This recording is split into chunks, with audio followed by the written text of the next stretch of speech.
উত্তর চব্বিশ পরগনার বনগাঁ থানার খড়ুয়া রাজপুর হাই স্কুল সংলগ্ন এলাকায় রাস্তায় তৈরি খোয়ার স্তূপে হাত দিয়ে বিস্ফোরণে আহত পঞ্চম শ্রেণীর 2 পড়ুয়া। একটি সাদা তার সেখানে পড়েছিল এবং তাতে হাত লাগতেই এই বিপত্তি বলে জানা গেছে। একটি ছাত্রের আঙুলে গুরুতর চোট লেগেছে, অন্যজনের আঘাত কিছুটা কম।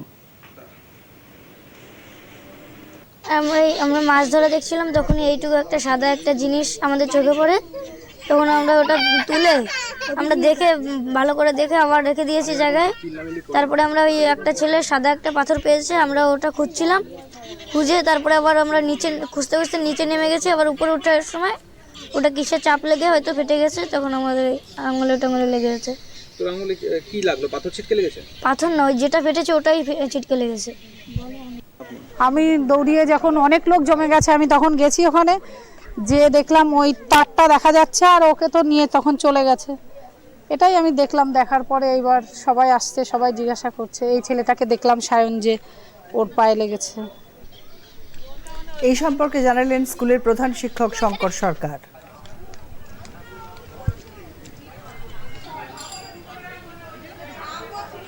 দুটি বাচ্চা আমাদের স্কুলে ক্লাস 5-এ পড়ে। তারা টিফিনের বেল পড়ার পরে তারা মিড ডে মিল খেয়ে একটু স্কুলের সামনে বেরিয়েছিল। যে ছোট মানুষ, তখন রাস্তার পাশে পাথর পড়েছিল। এই পাথরের রাস্তার কাজের জন্যে সেখানে ওরা গিয়েছিল।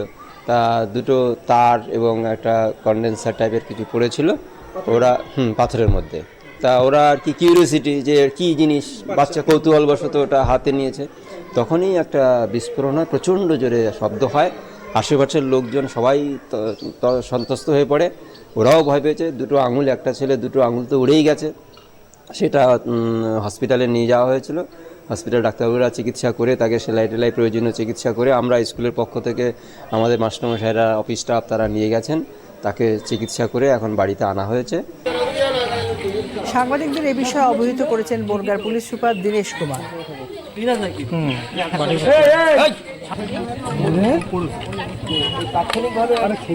দুপুর 1:30 নাগাদ 1:30 থেকে 1:40 মধ্যে আমরা একটা খবর পাই যে খেরুয়া রাজপুর HS স্কুলে কাছে একটা বাচ্চা ইনজুর হয়েছে। ওনার সঙ্গে একটা সহপাঠীও ছিল।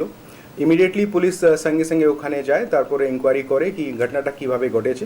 তারপরে ওখানে যে প্রত্যক্ষদর্শীরা ছিল, বাচ্চার সহপাঠী যাদের কে জিজ্ঞাসাবাদ করা হয়েছে, আর ওখানে যে হেডমাস্টার থেকে আরম্ভ করে বাদবাকি যারা ছিলেন, ও জিজ্ঞাসাবাদ করে যে জানা গেছে বা ইনকোয়ারি করে যে জানা গেছে একটা ওয়্যার ফিটেড, মানে যেখানে রাস্তা যেহেতু কাজ চলছিল ওখানে একটা স্টোন চিপসের মাঝখানে ওয়্যার ফিটেড একটা কন্ডেন্সার, যাকে আমরা ক্যাপাসিটারও বলি, ওখানে ছিল।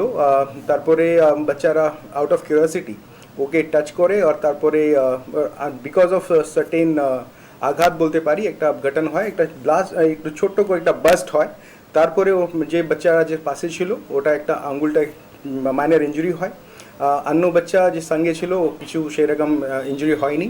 বাচ্চাটাকে ইমিডিয়েটলি ফার্স্ট এড করে ব্যান্ডেজ লাগানো হয়। এখন বাচ্চার স্বাস্থ্য ঠিক আছে, স্টেবল আছে, কোনো ঘবরানোর ব্যাপার নেই। শুধু এটা নিয়ে আমি এটাই বলবো কি আপনারা দেখতে পাচ্ছেন একটা ওয়্যার ফিটেড কন্ডেন্সার যেরকম আছে আমরা পেয়েছি। আমরা যে ইলেকট্রিক ডিপার্টমেন্ট আছে ওনার থেকেও এটা পরামর্শ নিয়েছি। এটা নিয়ে আননেসেসারি কোনো রিউমারটা যেন না ছড়ানো হয়। আমরা এটা ব্যাপারটা আরও তদন্ত করে দেখছি। Thank you.